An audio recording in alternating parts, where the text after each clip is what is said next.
Hello mes highlights, je suis très contente de vous retrouver dans une vidéo ce matin. J'avais envie d'échanger avec vous sur une petite réflexion que je me fais concernant ma sphère beauté aujourd'hui, qui très honnêtement est très loin de ce que j'ai vu quand j'ai commencé YouTube et qui me déçoit beaucoup, je dois vous le dire. Ça fait déjà 11 ans que je suis sur les réseaux sociaux, 11 ans principalement sur YouTube. J'ai un compte Twitter que j'utilise de temps en temps, j'ai certes mon compte Instagram, n'hésitez pas à me rejoindre sur Insta, je vous remettrai le truc là. N'hésitez pas aussi à faire tous les trucs YouTube, j'oublie mes devoirs. Et j'avais envie d'échanger avec vous sur un petit peu mon sentiment sur la sphère beauté aujourd'hui. Je vais me maquiller, j'ai déjà préparé ma peau, je vais vous dire ce que j'ai utilisé sur ma peau avant de me maquiller et on y va tout de suite. Alors ce que je voulais vous dire au niveau de la réflexion que je me fais sur la sphère beauté et qui me déçoit énormément, je vais essayer d'aller vite et d'être simple et clair, c'est que j'ai l'impression que on rentre dans une espèce de course de plus en plus chaque année sur la nouveauté des produits. On ne cherche plus en fait à savoir si finalement les produits vers lesquels on tend nous intéressent vraiment, on les achète juste pour dire qu'on les a achetés. Et c'est vrai que ça fait déjà 5-6 ans que je vous l'ai dit hein, et vous le savez que je n'achète plus du tout de palette de maquillage, que je me concentre principalement sur quelques fards mono de certaines marques indie. Et ça me correspond très bien. En fait, j'ai fait, vous le savez, un grand tri. Je vous remettrai mes vidéos ça et là dans les petits i pour que vous puissiez comprendre un petit peu mon cheminement. Je suis sur vraiment quelque chose de très.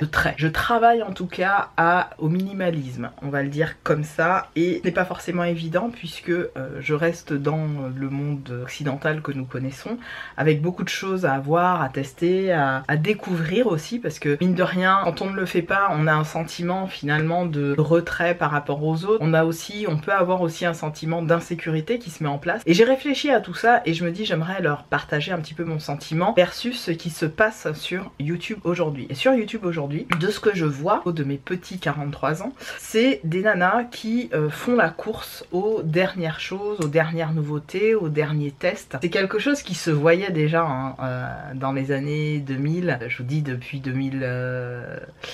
2010, hein, donc bien avant, YouTube ça a commencé bien avant que j'y arrive. Mais j'ai été très vite essoufflée personnellement par cette envie d'avoir encore et tout. Alors sur le visage, je vais vous expliquer vite fait ce que j'ai fait. J'ai mis évidemment, comme d'habitude, mon sérum de chez que j'ai ressorti, mais que j'ai sorti puisque j'ai terminé beaucoup de choses. Faudrait que je vous fasse une vidéo terminée d'ailleurs en fin de journée. C'est le Energy Ampoule Face Serum Daily Drop de chez Essence. Ça coûte pas cher du tout et c'est plutôt efficace. J'ai mis évidemment le petit primer de chez Elf, je vous remettrai les vidéos concernées. Et bien sûr mon SPF parce que mon SPF quoi.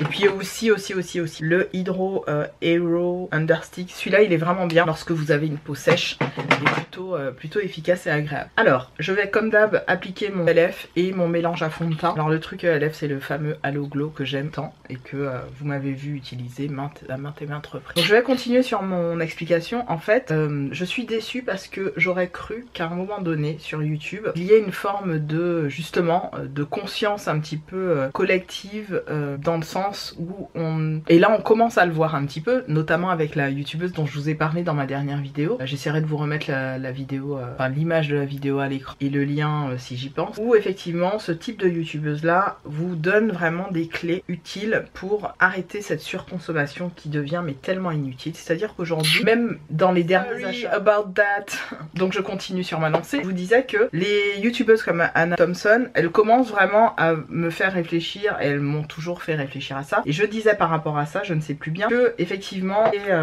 j'aurais aimé voir ça un petit peu plus tôt sur YouTube, c'est-à-dire cette réflexion sur mais à quel moment en fait ça s'arrête, à quel moment on arrête cette surconsommation et à quel moment on se stoppe quoi, dit-elle en achetant aussi beaucoup de maquillage. Mais néanmoins la réflexion je l'ai même si j'essaye de l'appliquer à mon petit niveau et je ne suis pas la plus pro là-dessus. Et je trouve qu'il y a une forme de compétition autour de ça. C'est-à-dire que moi, certes, je suis ravie et je vous en remercie d'ailleurs encore. Je continue de monter en termes d'abonnement et vraiment je suis très reconnaissante de ça, vraiment. Hein. Énormément même. Je suis énormément reconnaissante de ça parce que vous m'apportez tellement que je ne peux que vous dire merci encore. Mais évidemment, j'ai l'impression que la compétition tourne à chaque chaque fois autour de celle qui a le plus de, celle qui en fait le plus pour, celle qui... Moi, sincèrement, celle ou celui d'ailleurs, hein, je mets homme, garçon et fille dans le lot. Et moi, comme effectivement, je suis sortie depuis un moment déjà, de cette course effrénée vers les nouveaux produits et les produits qui font le buzz, etc.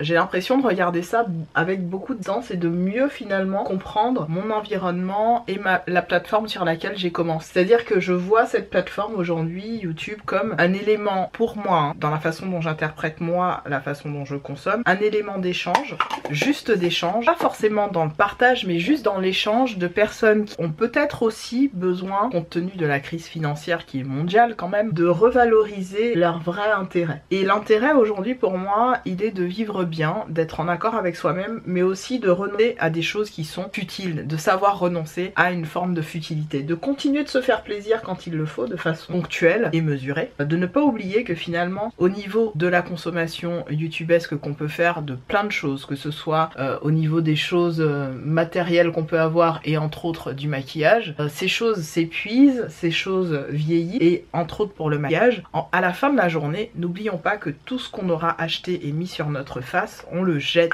On le jette. Que ce soit le produit démaquillant, le fond de teint, le blush, peu importe, ça part à la poubelle. Les fards à paupières, ça part à la poubelle. Vous ne l'intégrez pas pour vous nourrir. Vous nourrissez spirituellement la personne que vous êtes, votre ego, votre beauté du moment, mais vous ne nourrissez rien en termes organiques. Vous nourrissez quelque chose, une idée. Voilà. Et je me suis fait beaucoup de réflexions par rapport à ça et je me dis mais quand est-ce que YouTube va s'arrêter ou que certains phénomènes en tout cas qui sont déviants, on va pas se le cacher, il y a des phénomènes déviants un peu partout. Certainement que j'ai des comportements déviants par rapport à ça ou que j'ai eu mais je me pose des questions en fait par rapport à ça. Je cherche pas à suivre certaines catégories de personnes, je cherche à être Peg comme elle est. Je ne veux pas, si vous saviez le nombre, je suis en train de parler de plein de sujets parce que j'ai plein de sujets qui me vont en tête, mais si vous saviez le nombre de, alors j'en ai pas des milliers hein, mais par jour je dois en avoir bien 3 ou 4 demandes de partenariat par jour. C'est beaucoup, je vous cache pas, c'est beaucoup et je les regarde. Il y en a certains que j'étudie, on va dire dans 90% des cas, je les refuse. Vous ne voyez pas par exemple, je vais aller plus loin, lien d'affiliation sur ma chaîne. Vous voyez des codes promo, des choses comme ça. Pourquoi? Alors moi, faut le savoir et je vous le redis, sur YouTube, j'ai déclaré mon activité en tant que micro-entrepreneur. L'URSSAF est au courant de ce que je perçois tous les mois. Tous les mois, je déclare à l'URSSAF combien je gagne précisément. Je peux le prouver puisque Google AdSense m'envoie tous les 12 mois, puisque en fait, j'ai fait avec Google AdSense, j'ai mis un seuil, un montant sur lequel je veux bien qu'à partir de ce montant-là, Google me verse ce que la plateforme, donc YouTube, me doit. D'accord? Donc c'est des revenus liés aux pubs, majoritairement aux pubs et strictement aux... Pourquoi je n'ai pas de lien d'affiliation? Parce que quand vous avez des liens d'affiliation, comment vous les comptabilisez auprès de l'État? Auprès de l'URSSAF notamment ou auprès de l'État, donc des impôts. Par exemple, j'ai fait aussi, sachez-le, hein, vous devriez regarder ça, vous avez une cotisation foncière des entreprises à payer si vous gagnez plus d'un certain montant. Et cette cotisation, c'est légal, vous devez la payer. C'est-à-dire que en tant que créateur de contenu, j'aime pas du tout le terme influenceur, je ne suis pas une influenceuse, mais en tant que créateur de contenu, vous avez des devoirs et des droits, évidemment. D'accord? Donc par rapport à ça, je vous le dis, moi, par rapport à un certain seuil que je peux percevoir sur Google, je déclare tous les mois systématiquement à l'URSSAF combien je perçois. Et bien évidemment, comme l'URSSAF doit avoir des flux, j'imagine, d'informations qu'elle transmet aux impôts, moi, quoi qu'il arrive, quand je transmets à l'URSSAF ce que je perçois, j'ai fait, vous savez, j'ai oublié le nom, mais l'exonération en gros des impôts. En gros, peu importe combien je perçois, quand je déclare à l'URSSAF, je paye déjà mes impôts dessus. Pourquoi je vous dis tout ça? Parce que effectivement, je vois beaucoup de créateurs qui achètent, perçoivent, achètent parfois plus que dans leur budget. Moi, clairement, hein, je n'ai peut-être pas de budget, mais si, je sais parfaitement centime près combien j'ai dépensé dans le mois. Certains ont besoin d'avoir un agenda avec des enveloppes pour les courses, pour les machins, pour ceci, pour cela. Sincèrement, ce n'est pas ma méthode. Si j'avais une famille avec des enfants, peut-être, mais là, je suis dans un couple, on est deux, je sais parfaitement où va mon argent, comment ça fonctionne, et je sais globalement à peu près où j'en suis à chaque fin de mois, à quelques centimes près, mais je sais. Malheureusement, pourquoi je vous dis tout ça? Parce que dans ce monde hein, qui est assez capitaliste, où bon bah il y a une crise financière, on doit payer certaines choses, bah le maquillage ça ne nourrit pas en fait. Le maquillage ne nourrit pas. D'ailleurs, il y a une super blague par rapport à ça qui tournait il y a pas longtemps sur Instagram, où quand t'as dépensé toute ta du mois ou je sais pas quoi et qu'il te reste que tes fards à paupières à bouffer, vous avez des nanas qui mettaient en scène bout de pain avec des fards à paupières dessus, genre c'est drôle mais en même temps c'est pas drôle dans le sens où c'est pour vous dire jusqu'où va la déviance de l'achat compulsif et des choses qu'on peut faire.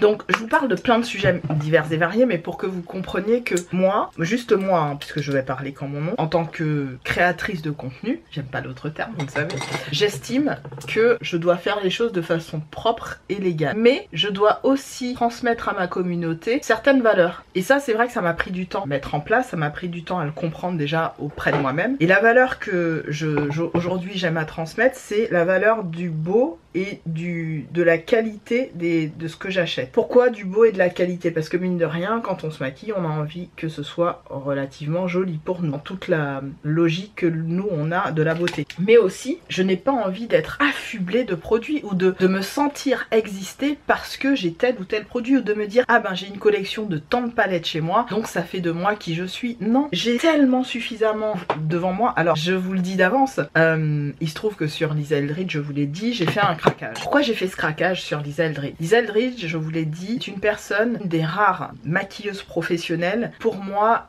coche toutes les cases en termes de valeur. Elle a ce côté luxe, elle a ce côté avant-gardiste que j'apprécie énormément, mais pas que. Elle s'adresse vraiment à un large public et ça, je le respecte énormément. On ne se sent pas exclu en tant que femme noire lorsqu'on va sur le site de Lisa Eldridge.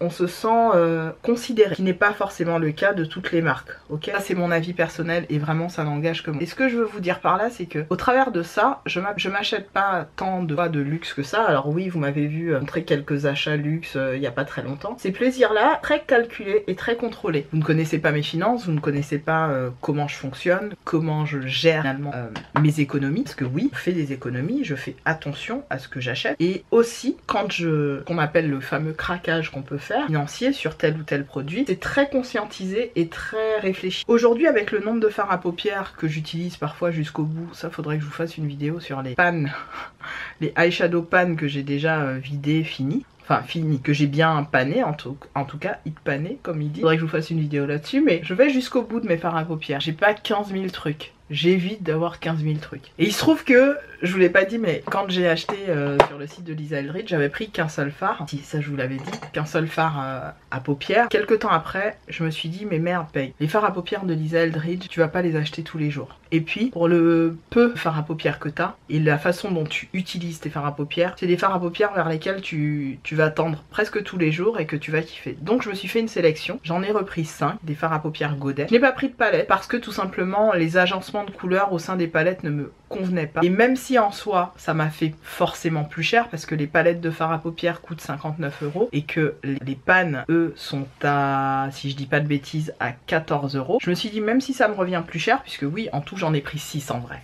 J'en ai pris un dans ma première commande et 5 autres dans une autre commande. Ça me fait 84 € les 6 fards à paupières. J'y ai réfléchi et je me suis dit, bon, ces 6 fards à paupières, c'est pas des gros trucs comme ça, c'est des petits fards. Et puis, par rapport au grammage, par rapport à... Faudrait que je vous mette le grammage pendant le... Je vous mettrai le grammage, hein, parce que j'ai oublié. Tu vas les utiliser. Si je vous montre, et je vous ferai une vidéo dessus sur tous les fards à paupières que j'ai panés dans ma collection de maquillage, j'en ai pas 15 000, vous seriez étonnés. J'en ai pané énormément. Et finalement, ben, ce maquillage, j'estime que je l'utilise. Et en fait, j'ai une forme d'angoisse qui est peut-être incontrôlée et qui est peut-être à justifier par rapport au fait de finir ce que j'achète, finir mes produits. Mais c'est très important pour moi parce que j'estime que la vie est courte. Demain je peux crever et tous ces beaux fards à paupières peut-être que j'ai commenté chez Lisa Eldridge, je ne les utiliserai pas. Donc il faut que j'utilise ce que j'ai, il faut que j'utilise mes palettes, il faut que je prenne ce temps d'aller jusqu'au bout de ce que j'ai finalement. C'est très très important pour moi. Et donc de faire ce travail là, je trouve que on ne le fait pas assez sur YouTube. On est dans l'achat compulsif, l'appât du gain, et j'ai la dernière palette et c'est à celle qui va sortir la première, la dernière des Natasha Denona et qui va montrer à tout qu'elle l'a acheté avant tout le monde et que donc elle a la meilleure impression parce qu'elle l'a testé. Je trouve ça tellement submergent d'informations, c'est angoissant et c'est pas des vidéos qui m'intéressent. Aujourd'hui, j'aime kiffer mon maquillage, j'aime kiffer ce que j'ai, j'aime apprendre à, voilà, à moto kiffer, à me faire un... Je suis mon propre public, mais en même temps je sais que vous êtes derrière cette caméra et que vous regardez ce que je vous donne, mais en même temps je veux kiffer d'abord, quoi. Je veux kiffer d'abord parce que mine de rien je fais ces vidéos par principe d'échange, pas dans le partage, parce que je m'attends évidemment à ce que vous puissiez regarder, partager ce que je vous propose, puisque ça m'aide, ça me permet de faire vivre ma chaîne, ça me permet d'exister. En soi, si je faisais que YouTube, clairement j'arrêterais très vite, hein, parce que pour ce que je gagne, les gars, voilà. Néanmoins, ça vient, c'est vrai, apporter un petit peu d'aide à mes quelques achats, à ma petite contribution que je fais. Ça pour vous dire que voilà, j'ai besoin, moi, aujourd'hui, de voir les choses avec un peu plus de distance par rapport à ce qui se fait sur YouTube, par rapport à ce que je vois, par rapport à ce qui peut être limite angoissant dans la façon de proposer du contenu. Pour moi, c'est un peu angoissant des fois. Mais, par exemple, quand je me dis, voilà, ben j'ai fait une dernière vidéo et j'ai eu à peine 200 vues, je me dis bon ben écoute, c'est triste mais c'est comme ça, je me prends pas plus la tête, mais je pense que pour une personne qui vit de YouTube ou qui en donne vraiment plus que juste sa passion, ça peut être très très embêtant. Moi sincèrement ça me fait pas plus d'effet que ça, je me dis bon bah c'est comme ça et puis voilà, hein, mais la vidéo va rester là et puis un jour ou l'autre quelqu'un va tomber dessus, va peut-être avoir l'information dont il a besoin, peut-être aussi qu'il y a un truc qui a pas marché sur la vidéo, parce que ça aussi faut savoir faire preuve d'autocritique, hein, sur ce qu'on propose. Enfin voilà, donc toute cette réflexion fait qu'aujourd'hui je n'ai peut-être pas le même regard que certaines, et peut-être que la façon dont j'ai envie de vous proposer du contenu, elle est certainement en décalage avec ce que vous attendez d'une youtubeuse lambda. Sorry about that. Donc je continue sur ma lancée. Je vous disais que les youtubeuses comme Anna Thompson, elles commencent vraiment à me faire réfléchir, et elles m'ont toujours fait réfléchir à ça. Je disais par rapport à ça, je ne sais plus bien, que effectivement j'aurais aimé voir ça un petit peu plus tôt sur YouTube, c'est-à-dire cette réflexion sur mais quel moment en fait ça s'arrête, à quel moment on arrête cette surconsommation et à quel moment on se stoppe, quoi, dit-elle en achetant aussi beaucoup de maquillage. Mais néanmoins la réflexion je l'ai, même si j'essaye de l'appliquer à mon petit niveau et je ne suis pas la plus pro là-dessus, mais je trouve qu'il y a une forme de compétition autour de ça. C'est-à-dire que moi, certes, je suis ravie et je vous en remercie d'ailleurs encore, je continue de monter en termes d'abonnement, et vraiment je suis très très très reconnaissante de ça, vraiment, hein. Énormément même. Je suis énormément reconnaissante de ça parce que vous m'apportez tellement que je ne peux que vous dire merci, merci. Mais évidemment, j'ai l'impression que la compétition tourne à chaque fois autour de celle qui a le plus de, celle qui en fait le plus pour, celle qui... Et moi, sincèrement, celle ou celui d'ailleurs, hein, je mets homme, garçon et fille dans le lot. Et moi, comme effectivement, je suis sortie depuis un moment déjà, hein, de cette course effrénée vers les nouveaux produits et les produits qui font le buzz, etc.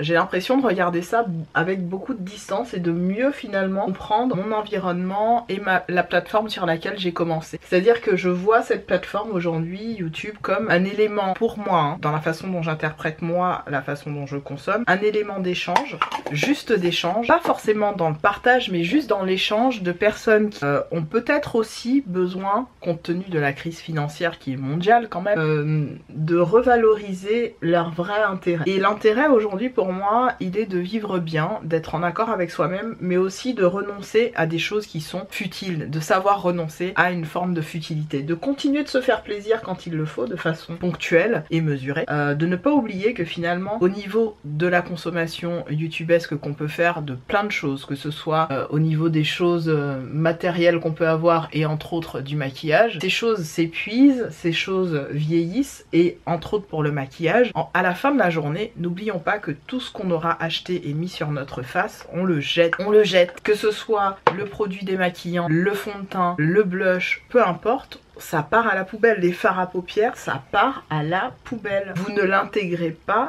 pour vous nourrir. Vous nourrissez spirituellement la personne que vous êtes, votre ego, votre beauté du moment, mais vous ne nourrissez rien en termes organiques. Vous nourrissez quelque chose, une idée. Voilà. Et je me suis fait beaucoup de réflexions par rapport à ça, et je me dis, mais quand est-ce que YouTube va s'arrêter, ou que certains phénomènes, en tout cas, qui sont déviants, on va pas se le cacher, il y a des phénomènes déviants déviants un peu partout, et certainement que j'ai des comportements déviants par rapport à ça, ou que j'ai eu, mais je me pose des questions en fait par rapport à ça. Je cherche pas à suivre certaines catégories de personnes, je cherche à être Peg comme elle est. Je ne veux pas, si vous saviez le nombre, je suis en train de parler de plein de sujets parce que j'ai plein de sujets qui me vont en tête, mais si vous saviez le nombre de, alors j'en ai pas des milliers, hein, mais par jour, je dois en avoir bien 3 ou 4 demandes de partenariat par jour. C'est beaucoup, je vous cache pas, c'est beaucoup, et je les regarde, il y en a certains que j'étudie, et on va dire dans 90% des cas, je les refuse. Vous ne voyez pas, par exemple, je vais aller plus loin, le lien d'affiliation sur ma chaîne. Vous voyez des codes promo, des choses comme ça. Pourquoi? Alors moi, faut le savoir, et je vous le redis, sur YouTube, j'ai déclaré mon activité en tant que micro-entrepreneur. L'URSSAF est au courant de ce que je perçois tous les mois. Tous les mois, je déclare à l'URSSAF combien je gagne précisément. Je peux le prouver puisque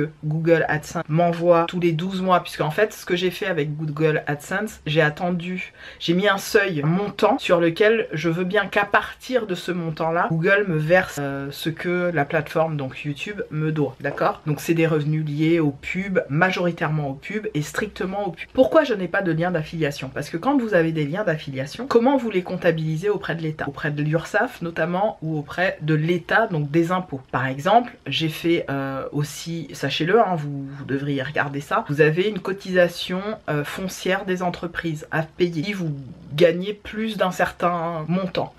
Et cette cotisation, c'est légal, vous devez la payer. C'est-à-dire que, en tant que créateur de contenu, je n'aime pas du tout le terme influenceur, je ne suis pas une influenceuse, mais en tant que créateur de contenu, vous avez des devoirs et des droits, bien évidemment. D'accord? Donc, par rapport à ça, je vous le dis, moi, par rapport à un certain seuil que je peux percevoir sur Google, je déclare tous les mois, systématiquement à l'URSSAF, combien je perçois. Bien évidemment, comme l'URSSAF doit avoir des flux, j'imagine, d'informations qu'elle transmet aux impôts, moi, quoi qu'il arrive, quand je transmets à l'URSSAF ce que je perçois, j'ai fait, vous savez, j'ai oublié le nom, mais l'exonération en gros des impôts. En gros, peu importe combien je perçois, quand je déclare à l'URSSAF, je paye déjà mes impôts dessus. Pourquoi je vous dis tout ça? Parce que, effectivement, je vois beaucoup de créateurs qui achètent, perçoivent, achètent parfois plus que dans leur budget. Moi clairement, hein, je n'ai peut-être pas de budget, mais ici je sais parfaitement centime près combien j'ai dépensé dans le mois. Certains ont besoin d'avoir un agenda avec des enveloppes pour les courses, pour les machins, pour ceci, pour cela. Sincèrement, ce n'est pas ma méthode. Si j'avais une famille avec des enfants peut-être, mais là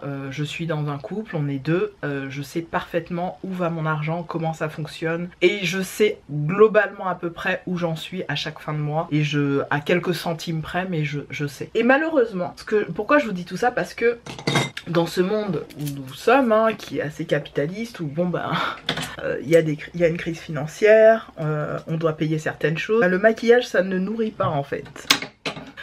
Le maquillage ne nourrit pas. D'ailleurs, il y a une super blague par rapport à ça qui tournait il y a pas longtemps sur Instagram, où quand t'as dépensé toute ta thune du mois ou je sais pas quoi, et qu'il te reste que tes fards à paupières à bouffer, vous avez des nanas qui mettaient en scène un bout de pain avec des fards à paupières dessus. Genre, c'est drôle, mais en même temps, c'est pas drôle dans le sens où c'est pour vous dire jusqu'où va la déviance de l'achat compulsif et des choses qu'on peut faire. Donc, je vous parle de plein de sujets divers et variés, mais pour que vous compreniez que moi, juste moi, hein, puisque je vais parler qu'en mon nom, en tant que créatrice de contenu, j'aime pas l'autre terme, vous le savez, j'estime que je dois faire les choses de façon propre et légale. Mais je dois aussi transmettre à ma communauté certaines valeurs. Et ça, c'est vrai que ça m'a pris du temps à mettre en place, ça m'a pris du temps à le comprendre déjà auprès de moi-même. Et la valeur que aujourd'hui j'aime à transmettre, c'est la valeur du beau et de la qualité de ce que j'achète. Pourquoi du beau et de la qualité? Parce que mine de rien, quand on se maquille, on a envie que ce soit relativement joli pour nous, dans toute la logique que nous on a de la beauté. Mais aussi, je n'ai pas envie d'être affublée de produits ou de me sentir exister parce que j'ai tel ou tel produit, ou de me dire ah ben j'ai une collection de tant de palettes chez moi, donc ça fait de moi qui je suis. Non, j'ai tellement suffisamment devant moi. Alors je vous le dis d'avance, il se trouve que sur Lisa Eldridge, je vous l'ai dit, j'ai fait un craquage. Pourquoi j'ai fait ce craquage sur Lisa Eldridge? Lisa Eldridge, je vous l'ai dit, c'est une personne, une des rares maquilleuses professionnelles qui pour moi coche toutes les cases en termes de valeur. valeur. Elle a ce côté luxe, elle a ce côté avant-gardiste que j'apprécie énormément, mais pas que. Elle s'adresse vraiment à un large public et ça je le respecte énormément. Et on ne se sent pas exclu en tant que femme noire lorsqu'on va sur le site de Lisa Eldridge, on se sent considéré. Ce n'est pas forcément le cas de toutes les marques, ok? Ça c'est mon avis personnel et vraiment ça n'engage que moi. Et ce que je veux vous dire par là, c'est que à travers de ça, je m'achète pas tant de fois de luxe que ça. Alors oui, vous m'avez vu vous montrer quelques achats luxe il y a pas très longtemps. Ces plaisirs là, ils sont très calculés et très contrôlés. Vous ne connaissez pas mes finances, vous ne connaissez pas comment je fonctionne, comment je gère finalement mes économies, parce que oui, je fais des économies, je fais attention à ce que j'achète, et aussi quand ce qu'on appelle le fameux craquage qu'on peut faire financier sur tel ou tel produit, c'est très conscientisé et très réfléchi. Aujourd'hui, avec le nombre de fards à paupières que j'utilise parfois jusqu'au bout, ça faudrait que je vous fasse une vidéo sur les pannes, les eyeshadow pannes que j'ai déjà vidé, fini, que j'ai bien pané en tout cas, hit pané comme ils disent. Faudrait que je vous fasse une vidéo là-dessus, mais je vais jusqu'au bout de mes fards à paupières. J'ai pas 15 000 trucs, j'évite d'avoir 15 000 trucs. Et il se trouve que, je vous l'ai pas dit, mais quand j'ai acheté sur le site de Lisa Eldridge, j'avais pris qu'un seul fard, si ça je vous l'avais dit, qu'un seul fard à paupières. Quelques temps après, je me suis dit, mais merde Peg, les fards à paupières de Lisa Eldridge, tu vas pas les acheter tous les jours. Et puis, pour le peu de fards à paupières que t'as, et la façon dont tu utilises tes fards à paupières, c'est des fards à paupières vers lesquels tu vas tendre presque tous les jours et que tu vas kiffer. Donc je me suis fait une sélection, j'en ai repris 5, des fards à paupières Godet. Je n'ai pas pris de palette, parce que tout simplement, les agencements de couleurs au sein des palettes ne me convenaient pas. Et même si en soi, ça m'a fait forcément plus cher, parce que les palettes de fards à paupières coûtent 59 € et que les pannes, eux, sont à, si je dis pas de bêtises, à 14 €. Je me suis dit, même si ça me revient plus cher, puisque oui, en tout, j'en ai pris 6 en vrai. J'en ai pris un dans ma première commande et 5 autres dans une autre commande. Ça me fait 84 € les 6 fards à paupières. J'ai réfléchi et je me suis dit, bon, ces 6 fards à paupières, c'est pas des gros trucs comme ça, c'est des petits fards. Et puis, par rapport au grammage, par rapport à... Faudrait que je vous mette le grammage pendant le... Je vous mettrai le grammage, hein, parce que j'ai oublié.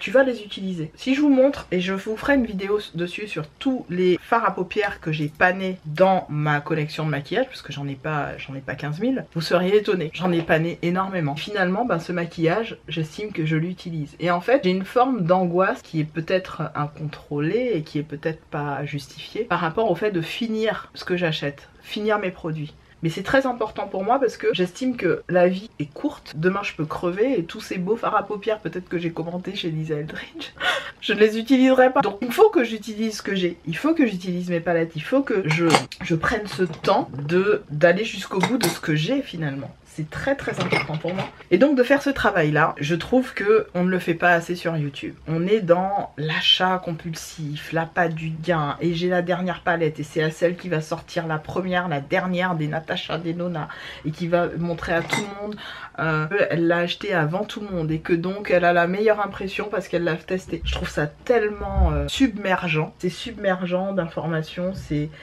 angoissant, et c'est pas des vidéos qui m'intéressent. Aujourd'hui, j'aime kiffer mon maquillage, j'aime kiffer ce que j'ai, j'aime apprendre à m'auto kiffer, à me faire un... Je suis mon propre public, mais en même temps je sais que vous êtes derrière cette caméra et que vous regardez ce que je vous donne, mais en même temps je veux kiffer d'abord quoi. Je veux kiffer d'abord parce que mine de rien je fais ces vidéos par principe d'échange. Pas dans le partage parce que je m'attends évidemment à ce que vous puissiez regarder, partager ce que je vous propose, puisque ça m'aide, ça me permet de faire vivre ma chaîne, ça me permet d'exister. En soi, si je faisais que YouTube, clairement je serais... Enfin j'arrêterai très vite hein, parce que pour ce que je gagne les gars, voilà. Néanmoins, ça vient, c'est vrai, apporter un petit peu d'aide à mes quelques achats, ma petite contribution que je fais. Et tout ça pour vous dire que voilà, j'ai besoin moi aujourd'hui de voir les choses avec un peu plus de distance par rapport à ce qui se fait sur YouTube, par rapport à ce que je vois, par rapport à ce qui peut être même limite angoissant dans la façon de proposer du contenu. Pour moi c'est un peu angoissant des fois. Mais par exemple quand je me dis voilà, ben j'ai fait une dernière vidéo et j'ai eu à peine 200 vues, je me dis bon ben écoute, c'est triste mais c'est comme ça. Je me prends pas plus la tête, mais je pense que pour une personne qui vit de YouTube ou qui en donne vraiment plus que juste sa passion, ça peut être très très embêtant. Moi sincèrement ça me fait pas plus d'effet que ça, je me dis bon bah c'est comme ça et puis voilà hein, mais la vidéo va rester là et puis un jour ou l'autre quelqu'un va tomber dessus, va peut-être avoir l'information dont il a besoin, peut-être aussi qu'il y a un truc truc qui a pas marché sur la vidéo, parce que ça aussi, faut savoir faire preuve d'autocritique hein, sur ce qu'on propose. Enfin voilà, donc toute cette réflexion fait qu'aujourd'hui, je n'ai peut-être pas le même regard que certaines, et peut-être que la façon dont j'ai envie de vous proposer du contenu, elle est certainement en décalage avec ce que vous attendez d'une youtubeuse. Et certainement que vous auriez aimé que je vous présente plus de choses. Mais moi, j'ai envie de vous proposer un message qui est de faire avec ce que vous avez. Pas parce qu'on est sur des temps difficiles, mais tout simplement parce que dans cette petite vie, vous ne pourrez pas tout faire. D'être dans une forme finalement de résilience par rapport à ce que vous avez, et d'être aussi dans une forme de compréhension de... Ben, c'est ok en fait, c'est ok de pas être à fond sur tel et tel sujet, c'est ok aussi de voir les choses avec un peu plus de distance, c'est ok de pas avoir acheté la dernière palette, c'est ok de vivre pas comme tout le monde et finalement de pas faire comme toutes les youtubeuses, c'est ok de juste être comme on est, de vivre pleinement comme on est sans se préoccuper, tout en étant bien sûr dans le respect des uns et des autres, dans le respect des uns et des autres, dans le respect de la liberté des uns et des autres, et de ne pas rentrer dans une forme de critique malsaine parce que nous on ne se reconnaît pas dans ça ou ça. Je dis juste que je suis déçue. Encore une fois, je ne suis personne hein, pour être la mieux placée pour parler de YouTube. Je dis juste que je m'attendais à mieux, je m'attendais à d'autres choses. Peut-être aussi que je dois à moi de créer à travers ma chaîne hein, l'univers et l'environnement que j'aurais aimé occuper sur YouTube. Et ça j'y travaille entre cette fin d'année et le début de l'année prochaine. Je travaille pour justement vous proposer des choses différentes. Je vous cache pas que j'ai été pas mal inspirée de vidéos que j'ai vues ces derniers temps, que j'ai interprétées à ma façon et que j'ai envie de proposer des choses totalement différentes à ma communauté. Moins axées, alors toujours un petit peu de maquillage parce que c'est ce qui nous a réunis. Voilà, moins sur la pression de nouvelles choses et tout. Donc bon, vous verrez forcément mon craquage de Lisa Eldridge puisque je le fais au moins une fois par an parce que si elle sort une teinte, j'aime bien, une teinte qui m'intéresse de rouge à lèvres, j'aime bien craquer. Ben j'ai craqué sur des fards à paupières, j'ai pas craqué, j'ai pas acheté la palette, mais c'est tout comme, hein, vous me direz tout comme parce que t'as acheté les fards à paupières, mais non.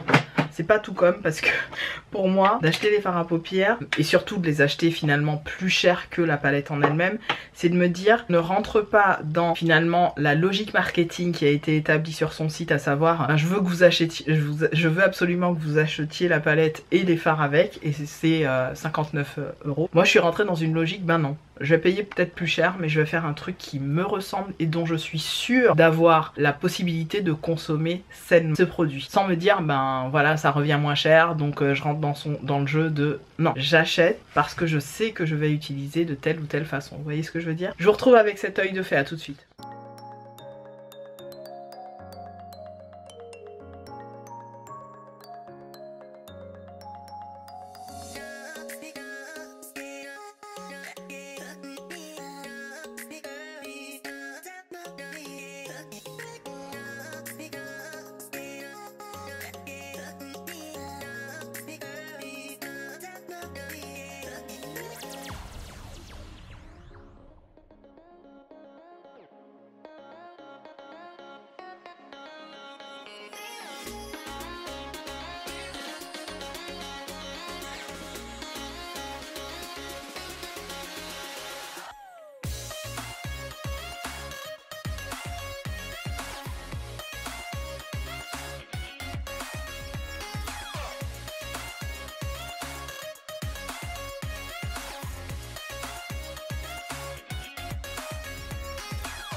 Mes highlights, j'en ai fini pour ce petit chit-chat maquillage.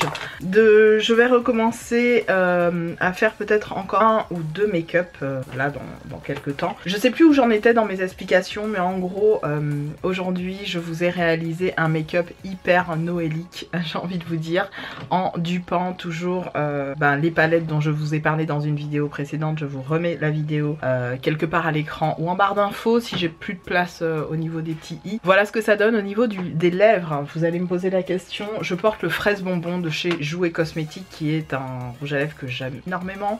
Vous le savez, j'ai du mal à m'en défaire. Là j'ai enlevé le stiffer, vous le voyez pas mais il est quasi terminé. En fait je le racle et je l'applique au pinceau pour avoir ce rendu lèvres presque poudré.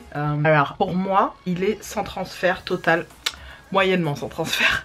Pour moi c'est quasiment sans transfert, mais sincèrement quand je bois mon thé ou mon café ou peu importe, il y a très peu de transfert. Là c'est parce que ma main est aussi un peu sticky, donc ça fait ça. Mais voilà, je l'aime énormément ce rouge à lèvres. C'est le rouge pour moi hyper noélique, hyper festif et qui va à toutes les carnations. Clairement je l'ai vu porter sur tellement de peau celui-là que je trouve qu'il a toujours un rendu différent. Sur moi il tire vers le bordeaux rosé un petit peu cerise, et sur une carnation de peau très blanche il va avoir ce rouge intense en sachant que j'ai les lèvres plutôt pigmentées. Tout ça pour vous dire que je revenais à cette espèce de déception que j'ai par rapport à YouTube. C'est que voilà, sans acheter les dernières sorties on peut se retrouver avec le même make-up, et parfois même ce qui m'a pas mal marqué c'est de voir certaines vidéos haul de youtubeuses diverses et variées, peu importe, françaises, de tous bords, anglaises, américaines ou peu importe. Parfois elles vous montrent une palette et elles sont maquillées évidemment, et sur leurs yeux on a l'impression qu'elles sont maquillées avec la palette qu'elles viennent d'acheter, et pas du tout la plupart du temps. Bon, sauf si celles entre temps ont acheté, on disent en vidéo voilà j'ai essayé la palette, mais la plupart du temps vous vous rendez compte que voilà elles ont acheté la palette juste pour en avoir une de plus, etc. Et je ne suis pas du tout dans cette optique là, donc même si je dois payer plus cher, et c'est ce que je vous dis, je vise la qualité. Donc là je me suis fait ce gros plaisir de fin d'année, chose que je ne fais qu'une fois l'an finalement, d'acheter cher des produits luxe, parce que pour moi Lisa Eldridge c'est luxe. Je me suis fait ce plaisir là, et j'espère que je vous en reparlerai dans une vidéo évidemment dédiée, où à la place de faire les hauls comme je peux faire habituellement, lorsque j'ai des nouveaux produits ou des nouveaux fards à paupières, que je puisse les tester en direct. Je pense que ça peut être sympa comme idée de vidéo, puisque finalement ça peut être frustrant de se dire je vous montrerai ça dans une prochaine, je vous montrerai ça dans une prochaine. Là de les avoir et d'essayer en direct ça peut être pas mal, donc je le ferai sans aucun problème. Concernant ce make-up, je suis ravie de l'avoir fait en vidéo.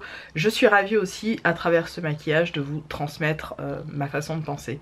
Et puis surtout ne vous faites pas d'idées préconçues par rapport à une personne en l'occurrence que je viserai. Pas du tout, je ne vise personne. Je vais dire simplement la seule personne que je vise c'est moi et mon regard vis-à-vis de toute la sphère YouTube. Et concrètement j'espère être une meilleure personne pour vous. J'espère être une meilleure personne pour moi d'abord, mais aussi en étant une meilleure personne pour moi, être une meilleure personne pour vous, une meilleure finalement créatrice de contenu, et vous apporter quelque chose d'intéressant, de nouveau. Vos suggestions sont prises en compte, étudier et peut-être aussi retravailler à ma sauce. Je pense à un concept de vidéo que j'ai envie de faire, de mettre en place. Il y en a plein qui sont déjà en cours, où je vous ai fait des petites infos, notamment sur la vie de couple, notamment sur la solitude, sur plein de choses, des choses de la vie. Et je vais continuer sur cette lancée, puisque j'ai envie de me lancer sur un autre chantier. Je ne vous en parle pas plus, je mettrai ça en place doucement mais sûrement, et vous le verrez tout simplement arriver sur mes réseaux et notamment sur ma chaîne YouTube. Voilà, j'en ai terminé pour aujourd'hui. J'aurais peut-être dû faire un reel sur Instagram, mais pas le temps. Je vous embrasse fort, mes highlights. Je vous remercie d'être là toujours. N'oubliez pas de faire tous les trucs YouTube avant de partir. On se retrouve très vite dans une prochaine. Salut!